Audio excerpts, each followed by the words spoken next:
Hi there, this is Casey Frank from Disc Corporation. Today we're talking about a big question that's floating around in our industry as acquisitions occur and really changes from one EHR to another happen, and that is, should I convert my legacy EHR? So we're going to talk about that at a high level today and just go through some of the points that are being made out in the industry regarding whether or not you should convert that old EHR, the legacy EHR. So we're going to start with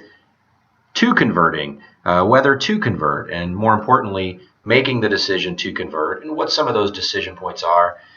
So let's talk about that. So here we have, of course, the biggest benefit of converting legacy EHR typically is to maintain that consistent record and the consistent discrete data elements that are part of that patient record. And of course, that's very critical.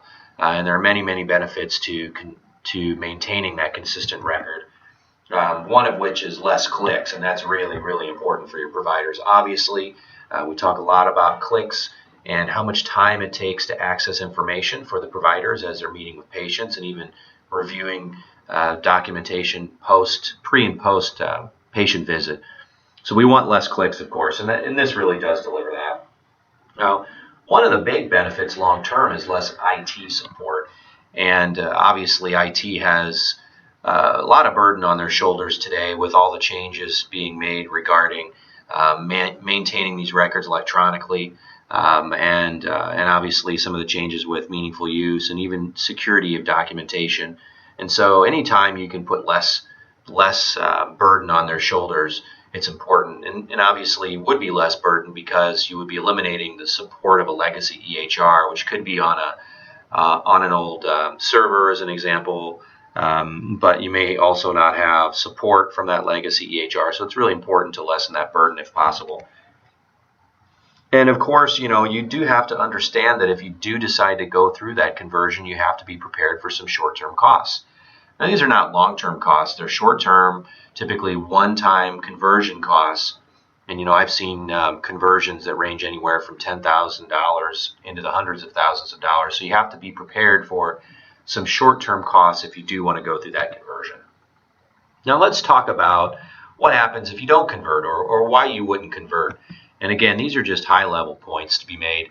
Keep in mind that we're going to be diving into a lot of these points in more detail in future whiteboard series. So keep your eyes open for those. Now, we've seen this many, many times, and that is we're not going to convert. Why? Because it's a hassle, and it can be a hassle.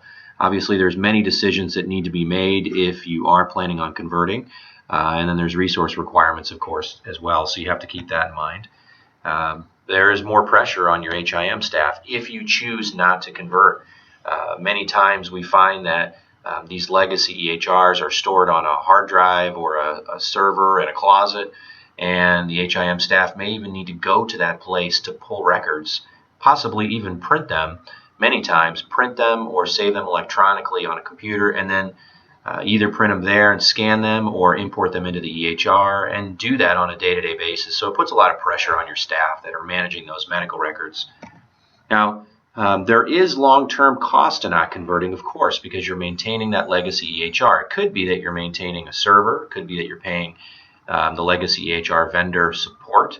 Obviously, you have costs associated with retrieving records that are on that legacy EHR, and those continue along until those patient records are either all converted or the patients are no longer with that provider. So you do have to think about that long-term cost associated with not converting.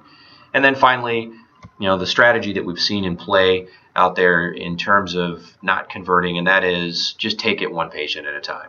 So as the patients come in, you're going into that legacy EHR and you're pulling that record, maybe printing it, looking for documents that are important, and then also keying in additional data elements that are discrete, such as allergies, medication lists, and so forth. And you're doing that one patient at a time.